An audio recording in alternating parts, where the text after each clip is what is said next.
Supreme court of Pakistan ने नए recording मुआहदे को कानूनी करार दे दिया। रिकॉर्डिंग सदारती रेफरेंस पर चीफ जस्टिस पाकिस्तान उमर अता बंदियाल ने 13 सफ़ूहात पर मुश्तमिल रिकॉर्डिंग रेफरेंस की मुख्तसर राय का इजहार कर दिया। सुप्रीम कोर्ट ने राय सुनाते हुए कहा, आईन पाकिस्तान खिलाफ कानून कौमी असासों के मुआहदे की इजाज़त नहीं देता। सूबे मादनियात से मुताल्लिक़ क़वानीन में तरमीम और तब्दीली कर सकते हैं। अदालत उज़्मा ने अपनी राय देते हुए कहा, बैनुल अक़वामी माहिरीन ने अदालत की मावनत की।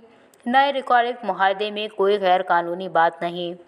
सुप्रीम कोर्ट ने राय का इजहार करते हुए कहा, बलूचिस्तान असम्बली को मुआहदे पर एतमाद में लाया गया और मुआहदे से मुताल्लिक़ ब्रीफिंग दी गई। रिकॉर्डिंग मुआहदा कानून से मुतसादिम नहीं है। अपनी राय का इजहार करते हुए अदालत उज़्मा ने यह भी कहा कि रिकॉर्डिंग मुआहदा सुप्रीम कोर्ट के 2013 के फैसले के ख़िलाफ़ नहीं। ये मुआहदा माहौलियात से मुताल्लिक़ भी दुरुस्त है। माहिरीन की राय लेकर ही वफाकी और सूबाई हुकूमत ने मुआहदा किया। मुंतखब अवामी नुमाइंदों ने मुआहदे पर कोई एतराज़ नहीं किया। वाज़ेह रहे कि अदालत उज़्मा में 2 हफ्ते कबल गुज़श्ता समाअत में सदारती रेफरेंस पर वकला और अदालती माविनीन ने दलाइल मुकम्मल कर लिए थे।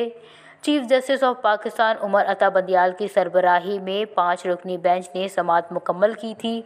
सुप्रीम कोर्ट ने रिकॉर्डिंग सदारती रेफरेंस पर 17 समाअतें किए। सुप्रीम कोर्ट में सदर मुमलिकत डॉक्टर आरिफ अलवी ने रिकॉर्डिंग रेफरेंस 15 अक्टूबर को भेजा था।